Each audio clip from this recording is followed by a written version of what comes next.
retort. I'm not worried, I'll follow reward. You pop my head open like a gun. And pop his head open like a door.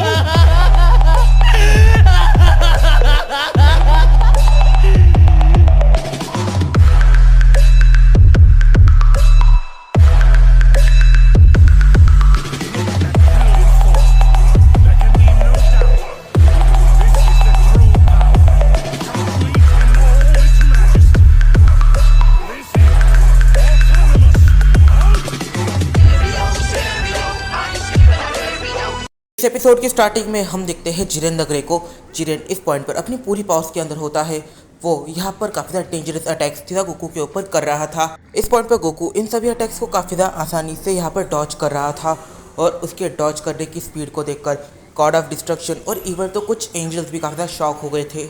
इस point पर जो वीस है वो Goku की ultra instant को sense कर पा रहा है, उसकी मूवमेंट को सेंस कर पा रहा है और यहाँ पर जो वीस है वो सारे ही एंजल्स की तरफ देखता है और सारे ही एंजल्स यहाँ पर इस बैटल में कुछ ज़्यादा ही इंटरेस्ट ले रहे थे और वीस एकदम से कहता है, माहितो तुम एक मॉडल को देख रहे हो।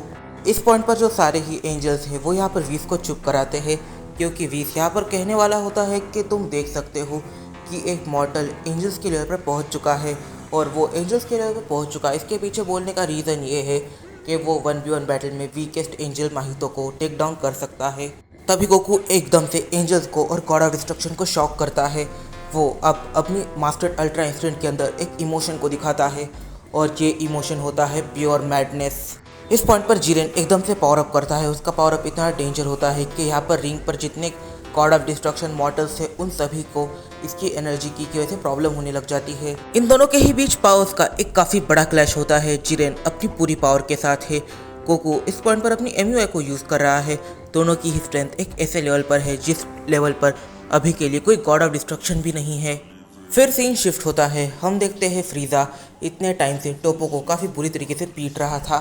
इस वजह से टोपो को आखिर अपनी उस ट्रांसफॉर्मेशन में आना पड़ जाता है जिस ट्रांसफॉर्मेशन में वो लेजेंड इतना ज़्यादा पावरफुल बन चुका है कि वो 3 गॉड ऑफ डिस्ट्रक्शन को अकेले ही टेक डाउन कर सकता है। और जब वो अपनी इस ट्रांसफॉर्मेशन में जाता है वो एकदम से फ्रीज़ा के ऊपर इस हद तक दबाव बना देता है और फ्रीज़ा को ऑलमोस्ट एलिमिनेट ही करने वाला था कि तभी वेजिटा एकदम से आकर फ्रीज़ा को बचा लेता है।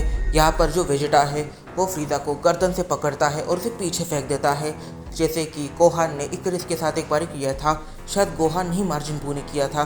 ठीक है, एनीमे स्टोरी में आगे बढ़ते हैं। यहाँ पर जो वेजिटा है उसने फ्रीज़ा को पीछे कर दिया और अब उसने टोपो के चेहरे पर एक काफ़ी ज़्यादा डेंजरस सा पंच मार दिया है।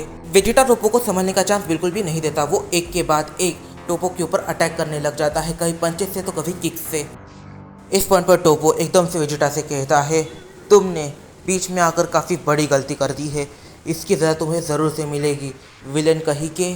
टोपो आगे बात कर पाता उससे पहले ही जो वेजिटा है वो उसके चेहरे पर एक पंच चढ़ देता है और यहाँ पर जो वेजिटा है वो कहता है, बातें कम करो और हाथ ज़्यादा चलाओ।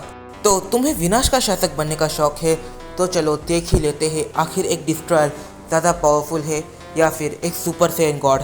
इस पॉइंट पर टोपो एक डिस्ट्रक्शन अटैक बनाता है और उसे सीधा वेजिटा के ऊपर शूट कर देता है, पर वेजिटा उस अटैक को डॉज करके सीधा टोपो के ऊपर अटैक कर देता है। जैसे ही बीरस टोपो की एनर्जी की को सेंस करता है, वो जो डिस्ट्रक्शन वाली एनर्जी की है उसे सेंस करता है, वो एकदम से उठकर खड़ा हो जाता है। इस पॉइंट पर जो बीरस का चेहरा है वो काफ़ी ज़्यादा उतर जाता है। वो यहाँ पर ये सोच लेता है कि आखिर अब आगे होगा क्या। इस पॉइंट पर जो मार्गरेटा है वो यहाँ पर रिवील करती है कि टोपो अगले यूनिवर्स 11 का गॉड ऑफ डिस्ट्रक्शन होने वाला है। वो एक गॉड ऑफ डिस्ट्रक्शन कैंडिडेट है, इस वजह से उसे डिस्ट्रक्शन ट्रेनिंग दी गई थी। इस पॉइंट पर बीरस टोपो को देखने के बाद काफ़ी ज़्यादा परेशान हो जाता है। यहाँ पर जो वीस है वो बीरस से कहता है, लॉर्ड बीरस आपको परेशान होने की ज़रूरत नहीं है क्योंकि अभी टोपो को यहाँ पर वेजिटा हैंडल कर रहा है। वेजिटा ऐसे स्ट्राइक्स कर रहा है जैसे कि वो फ्यूचर देख सकता है।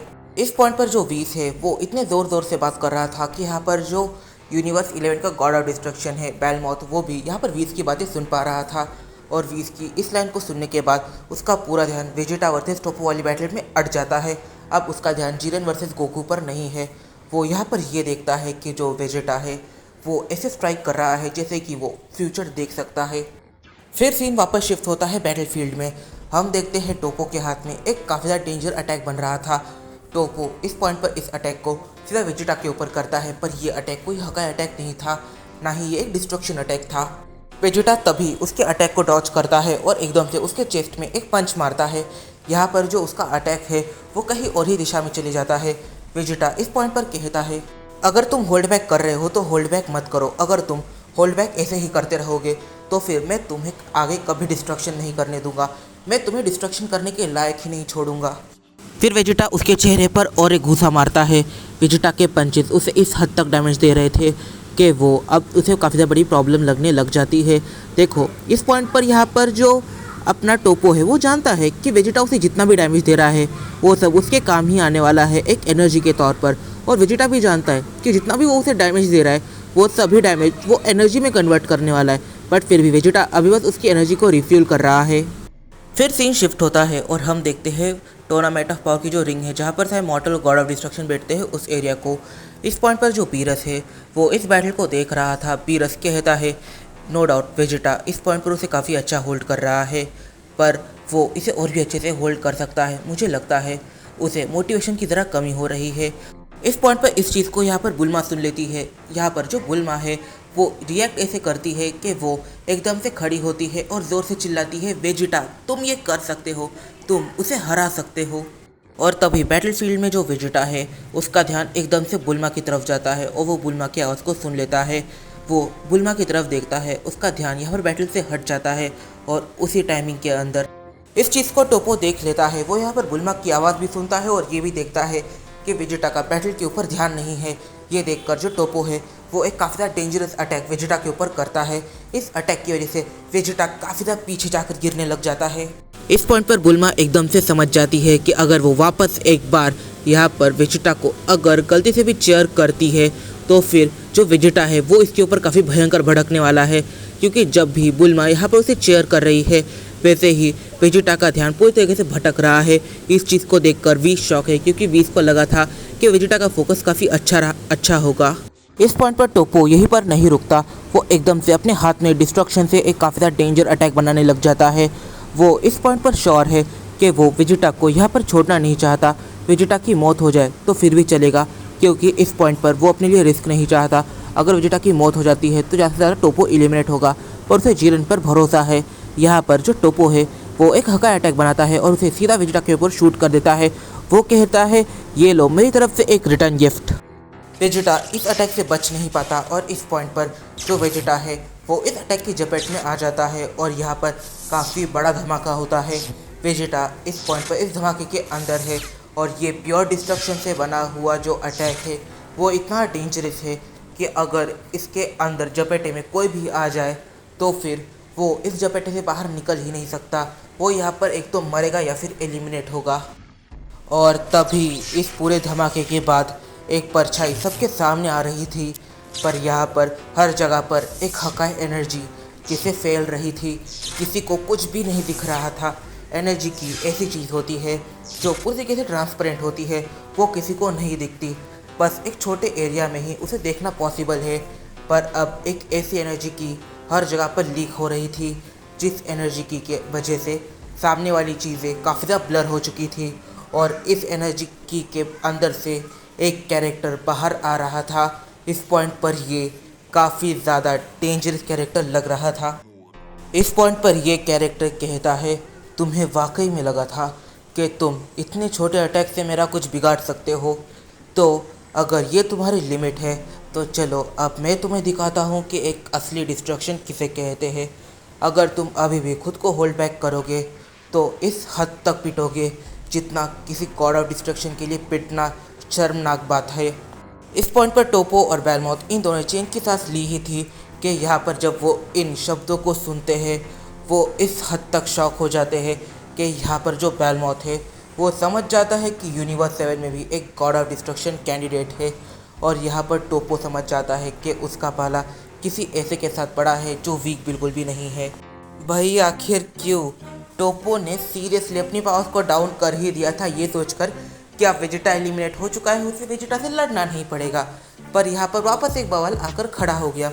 इस पॉइंट पर इस वीडियो में काफ़ी सारे सवाल निकल के आते हैं। सबसे सवाल तो यहाँ पर ये निकल के आता है, MUI गोकू और जिरेन की बैटल तो चल ही रही है और यहाँ पर सेकेंड बैटल आ चुकी है जो है वेजिटा वर्सेस टोपो। देखो मेन सीरीज में वेजिटा ने बिना यूई के भी यहाँ पर टोपो को टेक डाउन किया था, पर यहाँ पर सिनेरियो अलग है। यहाँ पर टोपो इतना ज़्यादा पावरफुल है कि वो 3 गॉड ऑफ डिस्ट्रक्शन को इजीली टेक डाउन कर सकता है। और जो यहाँ पर वेजिटा है उसका स्ट्रेंथ का अंदाज़ा हम इस बात से लगा सकते हैं कि अपनी ब्लू इवोल्यूशन फॉर्म में भी वो किसी गॉड ऑफ डिस्ट्रक्शन को इजीली हरा सकता है। और उसने टोपो को इतना ज़्यादा भयंकर पीटा है ना इस एपिसोड में, बोलने की बात नहीं है। और अब तो वेजिटा अपनी अल्ट्रा ईगो के अंदर है, पर हाँ बंदा अपने अंदर काफ़ी सारी मिस्ट्रीज को छुपाए हुए है। मे बी उसके पास कोई अलग ट्रांसफॉर्मेशन हो सकती है, पर मुझे पर्सनली लगता है कि यही एक उसके पास ट्रांसफॉर्मेशन होगी। इस पॉइंट पर इस वीडियो में काफ़ी साफ निकल के आते हैं, तो इन साथ हम जानेंगे अपनी आने वाली कुछ वीडियोज में। तब तक के लिए बाय बाय। अगर तुम्हें वीडियो पसंद आई है तो वीडियो को जाकर कर देना लाइक, चैनल पर नए हो तो चैनल को कर देना सब्सक्राइब, और कमेंट बॉक्स में ज़रूर से बताना कि अगली वीडियो की प्रेडिक्शन क्या हो सकती है। तो मिलते हैं अपनी अगली वीडियो में, तब तक के लिए बाय बाय।